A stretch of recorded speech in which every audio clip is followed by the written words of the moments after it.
One of the world's leading marketing experts, Gary Vaynerchuk, has said, "Storytelling is the game. It's what we all do. It's why Nike is Nike. It's why Apple is Apple. It's why Walt Disney built Disney World. And it's why Vince McMahon makes $1 billion. Great storytellers are the life of the party, can capture the heart of just about anyone, and have a leg up in any area of business. But if you're a bad storyteller, you won't be liked and won't want to show your face anywhere." In this video, we will discuss 3 ways to become a better storyteller, and we are starting right now.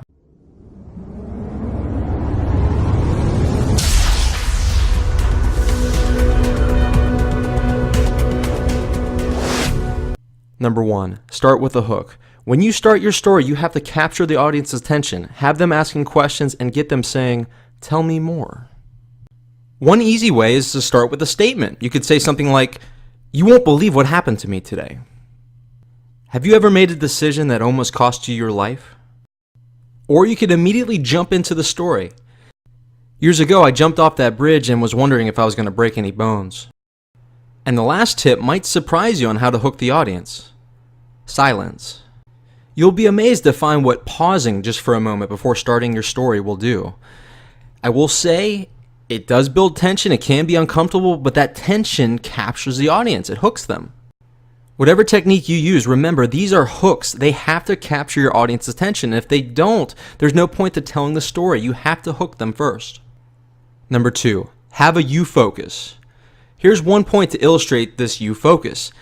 Think back to a time when you've been in a crowded room. Someone shouted your name, or better yet, someone just said, "Hey you." You turned your head around. And that's what you need to do when telling your story. It could be a great story, but we have short attention spans and we think about other stuff.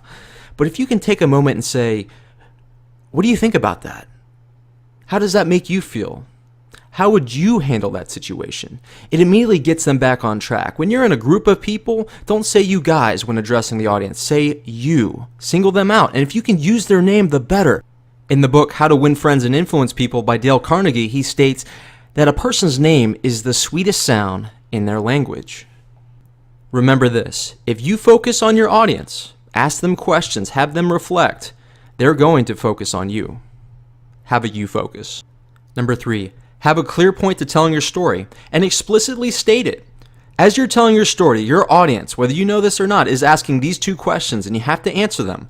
What's in this for me? And why am I listening? And if their answer to that is, "You're nice and I don't want to hurt your feelings," or "You're my boss and I want to stay on your good side," that's not good. I've made this mistake. I didn't answer these questions. I didn't have a clear point. And when you do this to your audience, it's like a slap in the face. Don't do it. Having a clear point will help you stay on track and avoid tangents. Also, explicitly state your point. Here's an example of how stating your point makes your message more powerful. For example, with Walt Disney, as a young cartoonist, he was fired because he, quote, "lacked imagination and had no good ideas." If you left it at that, fine, it'd be a great story. But imagine if you added this. They were wrong about Walt Disney. Could they be wrong about you?